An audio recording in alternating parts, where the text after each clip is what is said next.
Hello and welcome to News 360. We are live from the News Hub here in Kanda. I am Isa Moni. And my name is Nanekia Mensah Brampa. Coming up in the bulletin tonight.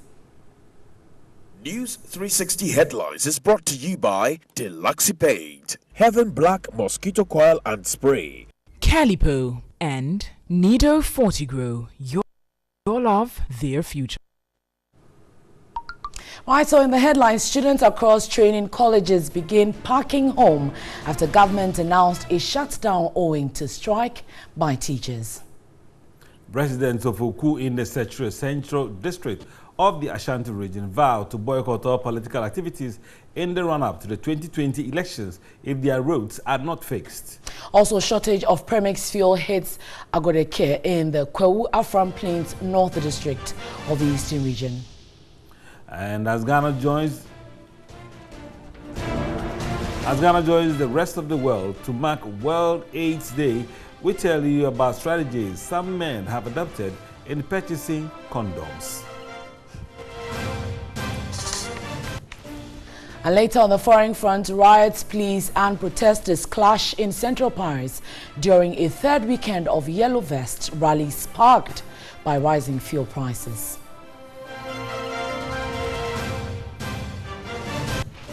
And in sports, Nigeria wins a record night African Women's Cup after pipping South Africa in penalty shootouts. All the details available, and we'll bring you the stories as we turn to the stories for tonight on News 360. Stay with us right now. Fishing at Agodeke in the Kwewu Afram Plains North District of the Eastern region came to a standstill following shortage of premix fuel. Now, Stanley Niblew reports fishermen queued for days without being served. The Agokeji Premix Fuel Station is one of 3 stations in the 2 Kwewu Afram Plains districts. Fishermen have come from more than 20 island communities in search for the commodity. An earlier supply by Shell Petroleum has also drawn scores of fishermen from Kwando Toko, Germany and Tapabo Tuasi to Agokeji. Some have already spent 2 nights at the fuel station and have not been served. They have not been to fishing for weeks, and so their frustration is gradually building up. Premix fuel is high in demand here in Agokeji. On a normal fishing day like today, these canoes are supposed to be at work, but their owners have abandoned them, queuing for premix fuel. The high demand for the commodity is believed to have been mostly caused by artificial means. The fishermen asserted the suppliers connived with the middlemen called Magbo to hoard the fuel and later sell to them at exorbitant prices. This, they say, has been the practice for years. A gallon of premix fuel, for instance, sells at 7 cedis 50 pesos by the suppliers, but the middlemen buy and sell to the fishermen at 15 cedis per gallon, a 100% increment. We cannot go hungry with our families, so we rely on the expensive fuel. In instances where we don't have money, we buy petrol and mix with other fuel before we are able to go for fishing. There are some people in our communities which, if the petrol come, they are not fishermen, but they bought it and put it in their rooms and sell with double prices. Mostly those people, some of them are farmers and centers in the market. 28-year-old Buti Benjamin is worried the scarcity of the commodity is impacting negatively on their fishing activities. The truck that you need to go and take in 3 days or 4 days, you use 1 week because of not having a petrol. And the price is far, you can't pardon and go there. So you need to get some of the oil before going. So the net will keep long and the fish will spoil. And then you lost your money. But the zonal operations officer for the 2 Afram Plains districts debunked the claims by the fishermen and rather attributed the scarcity of the commodity to low supply by the Thermal Oil refinery. They promised to provide a premix for every week, 2 tankers for every district. They start up, but up to some time, there's a lot of challenges in the tour or the secretariat. That means it will take about 3 weeks or 1 month before we receive everything. It's not coming frequently as they promise. So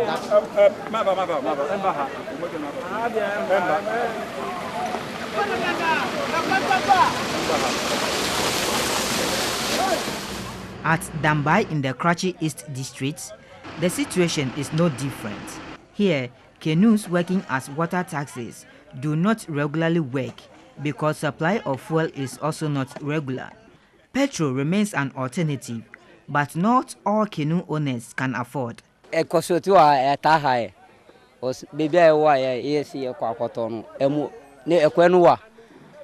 shortage of the premix fuel really affects us. We travel long distance to go and buy the fuel. When we are not lucky, we come back with empty gallons. Traders have not been able to transport their goods across the Volta River, and it is impacting on their business. And from the eastern region, let's turn our attentions to the Ashanti region, where residents of Oko in the Setre Central District of that region are threatening to boycott all political activities in the run-up to the 2020 elections if their roads are not fixed. Now, the predominantly farming settlement has no access road and relies on the Catholic Church partially for essential social amenities. Peter Kwao Adato has more. This is just one of the many incidents in and around Oku, a major farming community in the Ashanti region. The deplorable state of the road linking the area to Ejra has limited the means of transporting foodstuff to market centers to the use of tractors. Many trek owing to the poor state of roads or at best use motorbikes.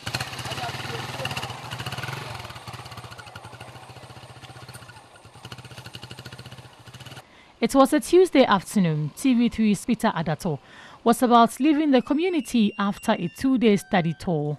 He hopped onto a motorbike upon sighting these two tractors returning with sackloads of grains. The intention was to get to the River Oku to observe the maneuvers in the dangerous stream, but that was not to be. A sudden loud sound changed the narrative. The metal joining the trailer of one of the tractors broke in an attempt to maneuver the badly damaged portion of the road right here in the middle of Oku, throwing off both the cargo and the loading boys on it. And residents who rushed to the scene would rather engage in heated argument instead of helping to salvage the goods.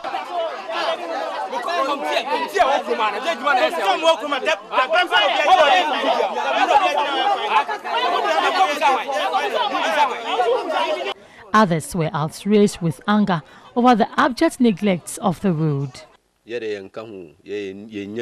As if we are not part of Ghana. It is only election period that will become relevant. This time, we will not entertain campaign from any politician if our roads and other needs are not addressed. The victims have to ignore the pains and resume carrying the sacks of grain to safety. The tractor operator, who declined to speak on camera, blamed their predicament on the state of the road. He lost track of the number of craters and streams they had to cross on each journey, but insisted they are unable to abandon the people of Oku, saying that would mean doom for them. On our journey back to Ejra, we encountered yet another scenario. This other tractor had a flat tire and had to rely on a hand pump in a bid to get it inflated after mending it. Residents want urgent attention to save them from preventable deaths and economic losses.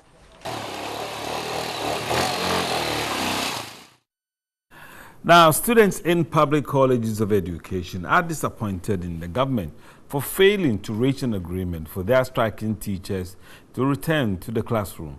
The students have started packing home as Ministry of Education has announced closure of the colleges. Here's Benjamin Edu's report.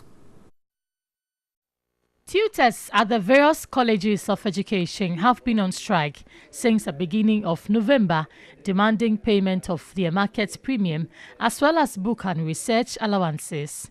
Several meetings between the Colleges of Education Teachers Association (CTAG) and the government have ended in a stalemate.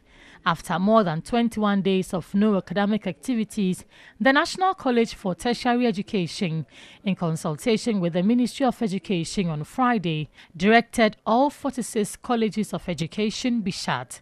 When our news team visited the St. Louis College of Education and the Wesley College of Education in Kumasi, the halls of residents in the two colleges had been locked up. Students were already packing home as taxi drivers and head porters cashed in on the situation. The students were disappointed with the government's failure to resolve the impasse. It's not good, according to me. Read a level 200. It's not good. Even the teachers has given us some books to read it, but when you read it, you can't even understand it unless someone guides you to do it. Very, very unpleasing, especially for read a level 100s. We've not learned anything. For us, our tutors haven't given us any pamphlets, any books, nothing. So we just even don't know what we are going to do. Jonas Yeboah, a level 100 student of the St. Ambrose College of Education in the Brongahaf region, had visited the St. Louis College for an inter-halls debate. He described the current situation as sad. Since the upgrade of the Colleges of Education in 2016, tutors have been demanding improved conditions of service similar to that of their colleagues at the universities. To one of our developing stories, 1 month after the Ministry of Transport tasked the governing board of the Ghana Maritime Authority to investigate allegations of financial misappropriation against the Director General of the authority, the board is yet to submit its report.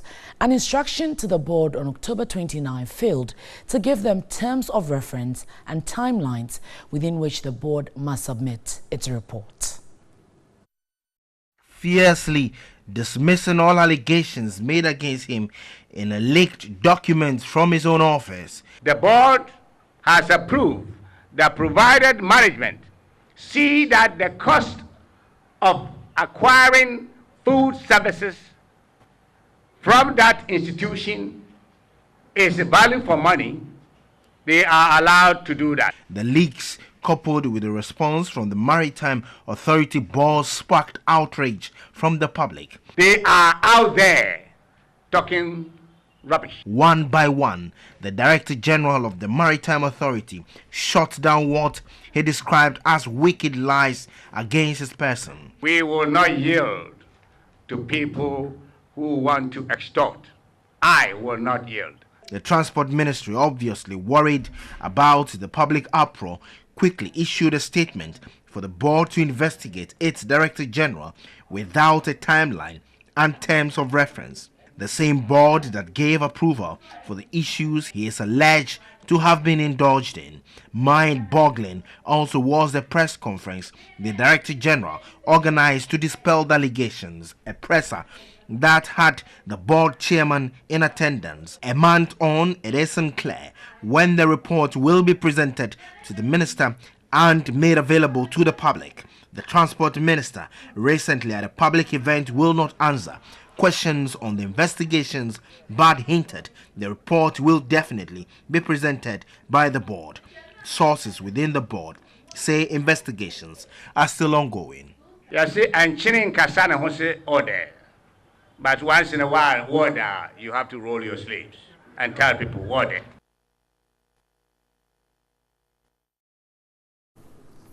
And now, Head of Security at the University of Cape Coast, ASP Johnson Owusu-Agyeman, is assuring the university community to stay calm before, during and after exams, as his office is collaborating with other stakeholders to beef up security. Crime rate at the UCC campus and surrounding communities usually shoots up during examination weeks. Here's a report by Spencer Kwabna-Boatin-Mensah. After TV3 reported about the insecurity in the area in April-May this year, the Central Regional Police Command scooped on several suspected criminals during the second semester examination. But the crime rate on campus is still high.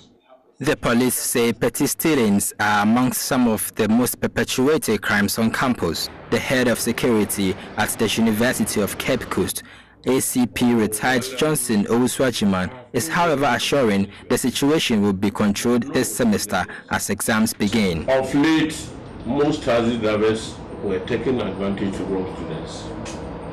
So the university management decided that taxis operating on campus should have UCC embossed stickers. You see, we have the complement of the police, and they have a petrol car. Now they have been supplied with additional vehicle. The security personnel student ratio on campus currently stands at 1 to 600 students, which makes security checks practically challenging. To make matters worse, there is inadequate logistics to work with.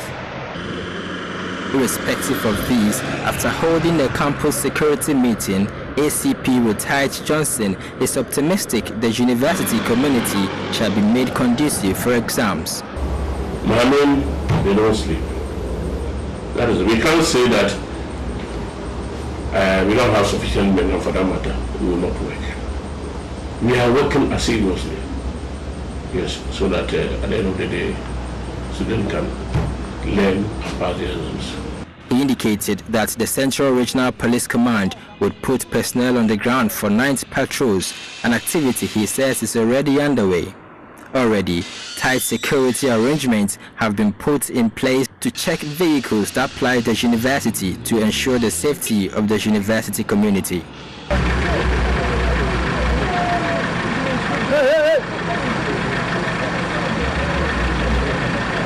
Also, he said the campus security meeting concluded that the SRC and the Graduate Student Association of Ghana, UCC branch, arranged buses to transport students who study on campus to their hostels from 7 p.m. to 2 a.m. daily. In addition, traditional leaders of communities like Amamoma, Apeusika, Akotechre, and Kwapro have recruited natives to form community watchdog committees to assist the professionals. An approach, amongst other things, is to deter residents in these communities from engaging in the crime. 2:30 Saturday dawn at Amamoma near the University of Cape Coast in the Central Region. Total blackout in the community. This is a time that thieves and armed robbers ply their unlawful activities. But these young men, about 60 of them, have formed a security team that is ensuring that students from the University of Cape Coast are safe. I went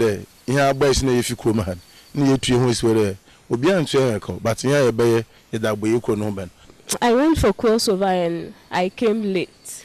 So they are making arrangements for me to get to my hostel. No, I can't go alone because there are theft cases there and it's lights out too, so it isn't safe to go alone. Whereas some students appear to have trust in the security arrangements, others are, however, of the view that this is a 9-day wonder. Spencer Kobnabwati Mensah, TV3 News, Cape Coast.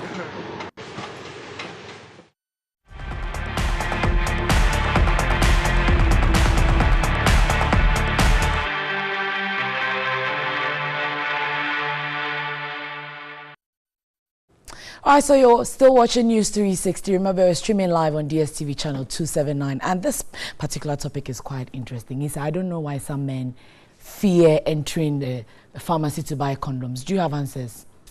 Or you want us to take the story before you give me answers? Not a readily made one, so after the story. Okay, so every man dreads contracting sexually transmitted infections, especially HIV. Yet many are shy to walk into shops to buy condoms, one of the safest means to stay protected. Well, on World AIDS Day, Beatrice Fiogabra attempts to understand the frustration men go through to buy condoms. The APC principle has over the years featured prominently in HIV prevention campaigns by the Ghana AIDS Commission. The principle highlights abstinence from sex, being faithful to a partner, and condom use. There is widespread apprehension in buying condoms ostensibly because sex is usually not spoken about in most cultures in Ghana. For those who are not bold to buy from pharmacy shops, they send children with a product name written for purchase. Others hang around pharmacy shops until the counter is empty before sneaking in to buy. Even for the bold ones, they prefer a more convenient and easily accessible means of patronizing condoms. Kwabena Minka is a taxi driver who appreciates the use of condoms, but he is shy to buy one when in need. He tells us when he gathers the courage to visit a pharmacy shop, he speaks undertone to avoid the prying ears of other patrons in the shop. Sometimes I feel shy to tell the pharmacist I want to buy a condom, so I usually whisper. The moment to be to 1 hour, but on any panel, Bibi na de kwa kwaye. Nti ya na feri kakra. Ti se bia is odd one rent me to condo. Oh, say yare aba. Aban so bo hoka. Ti him ase ye bo na yare ne soti. I don't feel shy at all because of the prevalence of sexually transmitted infections. It's best to protect ourselves by using a condom.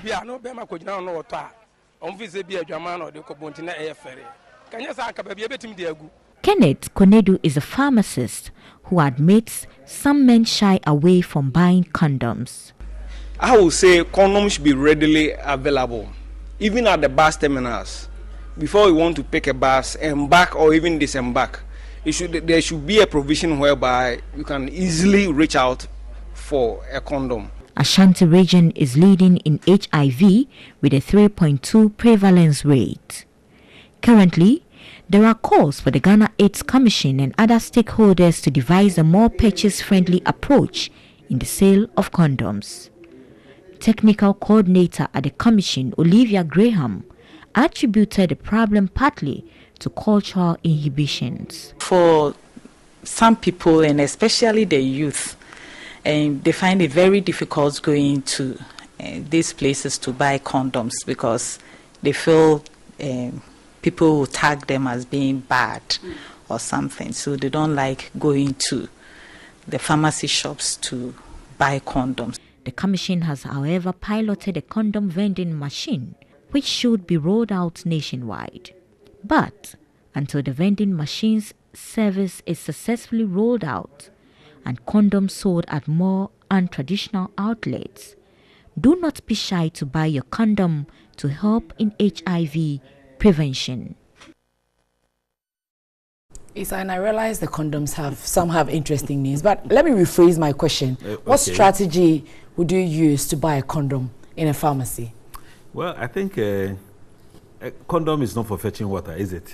I mean, once you are ready to buy a condom, then it means you are old and matured enough to buy one. And the sellers have displayed it openly. And so they will be happy if they have 4 or 5 men buying condoms. So we shouldn't be shy. So if you're a man and you want to buy a condom, I think you should be bold enough to say you want to buy. Right? Don't talk undertone. Isa, when it gets to the pharmacy, anyway, let's go on. Well, I tell them I want to buy a condom. Boldly. Of course, they have displayed it. It's for sale, isn't it? Okay. I'm proud of you. Thank you. You're watching News 360. Now let's move on to other stories. Young girls have been advised to shun discrimination and stigmatization against persons living with HIV/AIDS as Ghana joins the rest of the world to commemorate World AIDS Day. The stakeholders strongly believe will reduce the burden on patients and make them live longer.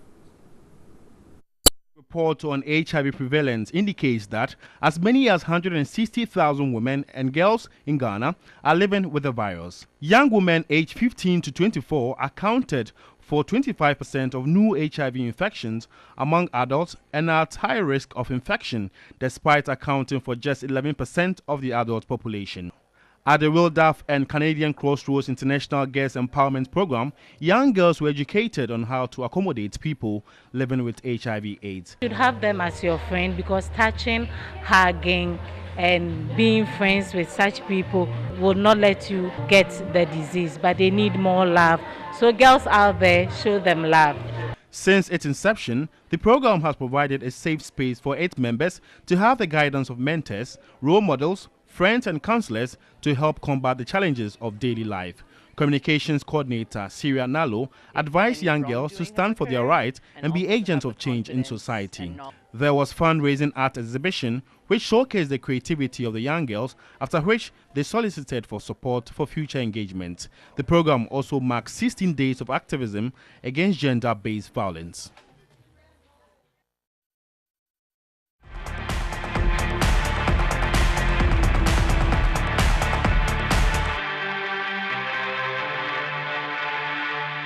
You're watching News 360. We'll return shortly with some more stories.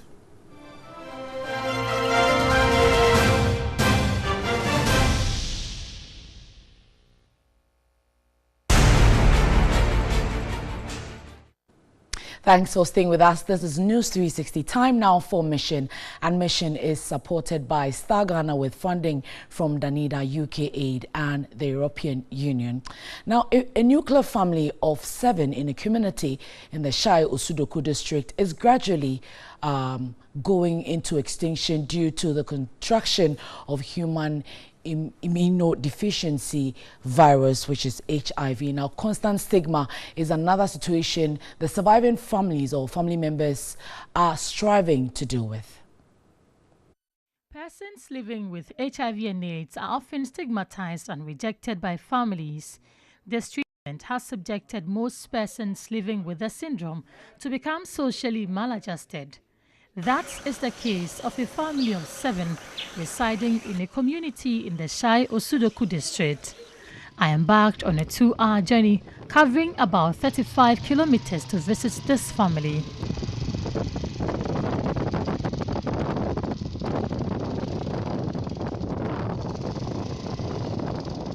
They reside in the remotest area of the districts because they could not bear the constant stigma meted out to them.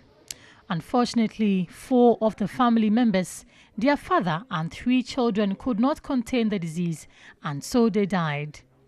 9 years after their death, the surviving members have had to deal with stigma. This has taken a serious toll on their lives.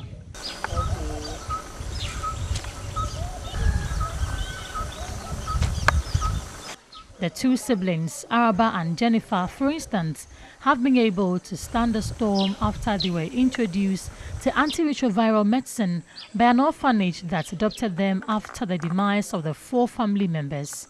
The 2, who have lived with the virus for more than 10 years, are the only hope of their ailing mother. They are fortunate to be enrolled in a public basic school, but the stigma meted out to them by their colleagues leaves more to be desired. Some people hate me in our class and some don't hate me. So if I'm going to play with those who hate me, you're not allowed to play with them because of some sickness is with me. That's why they don't like me to get closer to them. If I report them to the teachers, I don't know what the teachers will do to them. And I said to them that whatever they are doing to me, God who created us to the earth, so God will fight for me. The 2 have resolved not to stop school in spite of the challenges they face because they have vision. Her resolve to get education is motivated by a dream she had. I had a dream from my father, and he told me that I should not stop the school. I should go ahead and finish my secondary school. As my sister finished her secondary school, I should do it, but I should not follow my brother, so that I should come and be a bad person in future. So I should follow the good thing. Founder of the orphanage, Benis Mausi Boss, is their source of inspiration.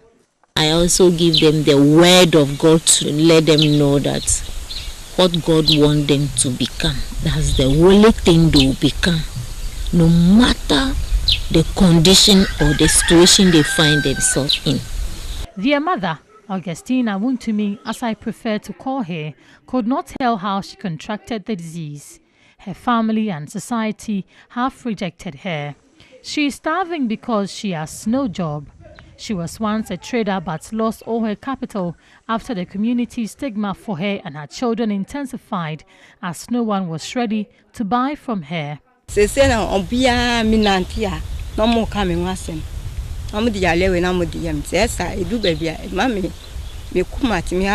have become the subject of discussion in the community because of my condition. My heart bleeds whenever people stigmatize me.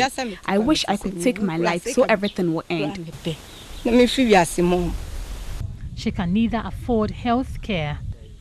HIV/AIDS, although not curable, can be managed through the use of antiretroviral medicine. And the surge in poverty at Kwe, a community in the Wutu Senya district of the Central Region, has compelled some parents to engage their children in gari making business.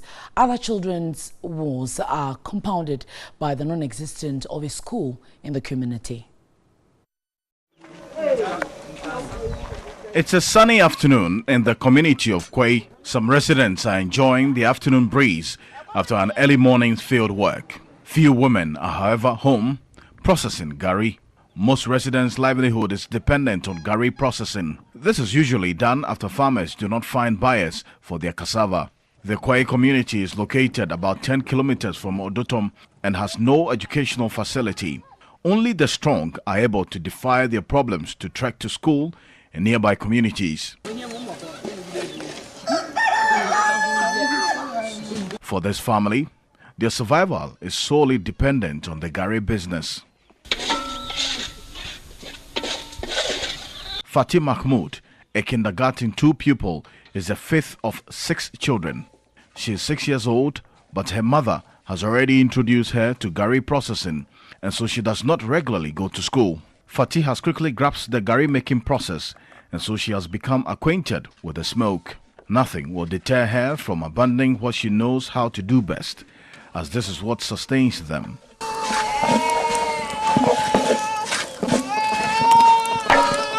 As young as she is, her dream for education is virtually fading as she receives no encouragement from parents. Her mother rather claims attempts to persuade her to go back to school has failed.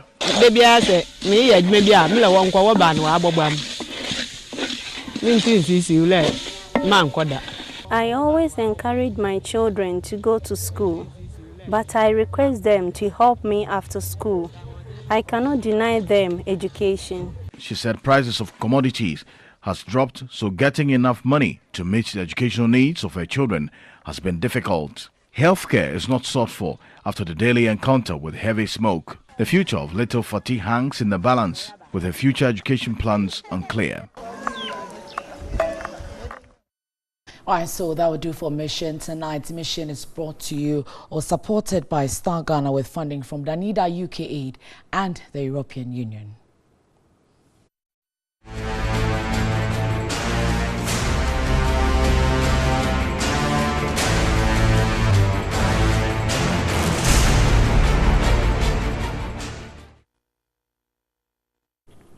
In more news tonight, clients, customers and partners of Media General have been promised value for money in their business with the company in 2019. Managers of the media mogul say innovation and good customer service will be deepened to ensure business growth. Now, this was revealed at a screening ceremony of the 2019 programs held in Accra.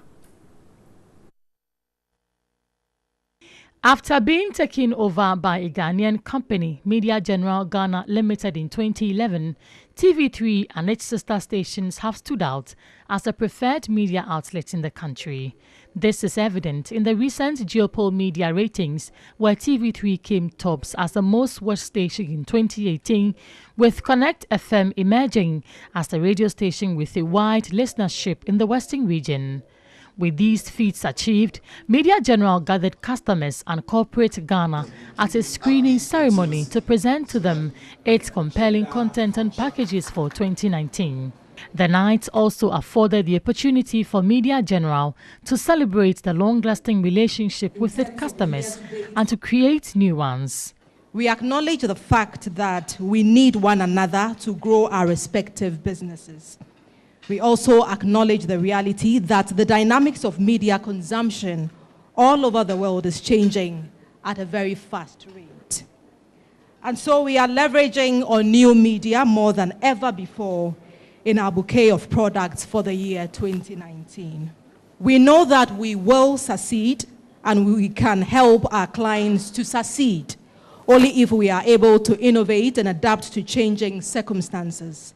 General Manager for Commercial and Marketing at Media General, Daniel Amati, assured clients of value for money in their investment. It's been a very long-term relationship we've had, and we want to let them have more value for what they've already been spending with us. Media General is also reintroducing some of its reality shows like Mentor, Music, and Home Sweet Home. We are trying to be very innovative, and so for all these programs that we are bringing up, we are going to do activations to tie them into so that our customers and our partners enjoy from the partnership. Some clients of Media General were full of praise for Media General for upholding professionalism in their business dealings. We've been working with TV3 for the past 8 years. It's been an interesting journey. When we work with them, we're able to reach our target, and then we're able to get visibility for our brands.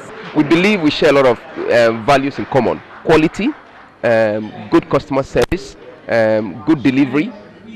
These are values and qualities that we believe the GTV brand holds, and TV3 exhibits such qualities. I'm playing with TV3 only this year, 2018. What I'm really experiencing with you is that you have you excite and delight your customer throughout encouraging quality of services. This is really amazing, really professional. Some also encourage Media General to continue being innovative. 2019, I expect that TV3 is going to keep on supporting me with a company that delivers the #1 coder snack, Fan Yogo, and we are sure we have a lot of nice things for our consumers in 2019. So we know that through TV3 we are going to reach out to our consumers and bring them all the excitements of Fan Yogo. Looking at your program for the rest of 2019, we've just realized that we did a good partnering with you. So that is basically why we want to partner with TV3. Looking at the viewership, TV3 has the highest viewership per the Geopool report. So we think we have to work with the best media house in Ghana, and that's why we are doing business with TV3. 2019 obviously promises to be a good year for Media General and her business partners. And it's definitely going to be a better year for Media General. Let's move to the presidency now, as President Akufo-Addo has inaugurated a new board of the National Development Planning Commission. The president tasked the board to prioritize the development of a planning policy that will transcend political regimes elected to exercise executive authority in the country at any given time. The new board members took the official oath and the oath of secrecy at the swearing-in ceremony at the Jubilee House in Accra. The purpose of the National Development Planning Commission is to advise the President on development, planning, policy and strategy. President Akufo-Addo told the new 43-member board to put aside their political ideologies and differences and to go about their work.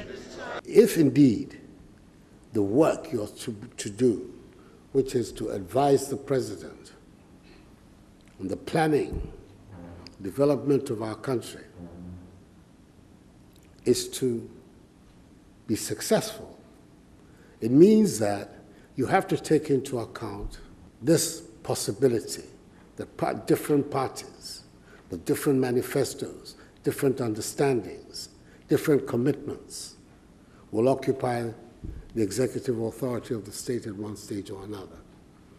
President Akufo-Addo tasked the board to exhibit maximum integrity. Planning chairman of the National Development Planning Commission Board, Professor Stephen Adai, said the board will seek to develop and effectively communicate a clear development agenda for the transformation of the country. I believe that if we have a clear national path agenda, still there will be room. If we have a national long-term perspective plans, there should still be room for individual manifestos. But that will be to tell us what Ghana has agreed to go, how each of the parties will do it better, faster, and more efficiently. The National Development Planning Commission, NDPC board, is made up of 12 ministers of state, including the Finance Minister, Ken Ofori-Atta, the Education Minister, Matthew Poku-Prempeh. The board also includes the Governor of the Bank of Ghana, Ernest Addison, Government Statistician Samuel Kobina-Enum, and the Director General of the National Development Planning Commission, Grace Bediako. The National Development Planning Commission was established under Articles 86 and 87 of the 1992 Constitution as part of the executive. You're watching News 360 right here on TV3. There'll be more after this break. And in this segment tonight, reggae music has been added to the United Nations Protected Cultural Heritage following submission of the genre by the Jamaican government for consideration. This announcement has been embraced by many reggae lovers around the world.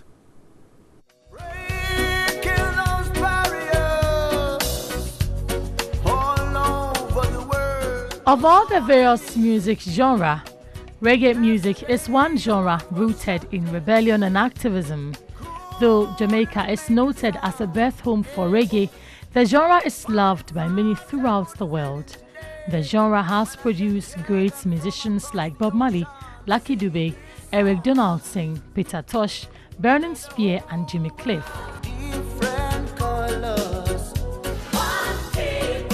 The pivotal role reggae music has played in the international discourse on issues of injustice, resistance, love and humanity is a main factor United Nations considered.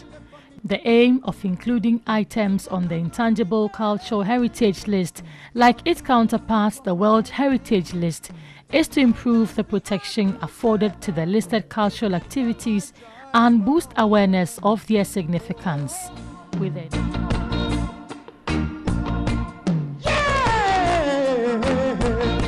With the United Nations announcement of adding reggae to protected cultural heritage, reggae fans all over the world have jumped onto the great news. Some reggae fans share the excitement and why they love reggae songs. So I think it's very important that it's being protected, because their lives are at stake. Let's not forget that Bob Marley got shot somewhere in the 70s or 80s, just because of the music. He was talking about a whole lot of things that people didn't want to hear.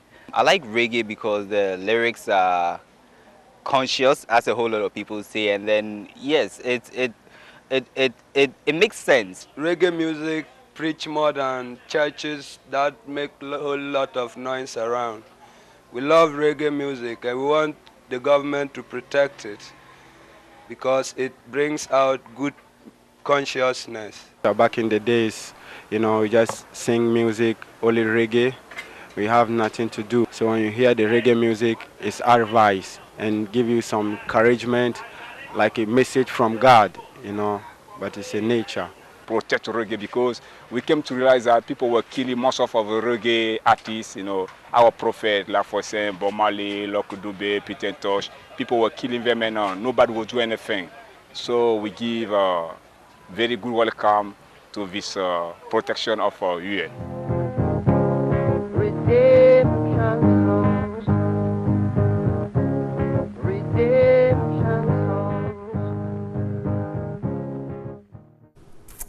One of my favorite reggae tunes. You do like Redemption song. Redemption song. Reggae is liberation song. Bob Marley, Lucky Dube. It is still redemption Trust me. song.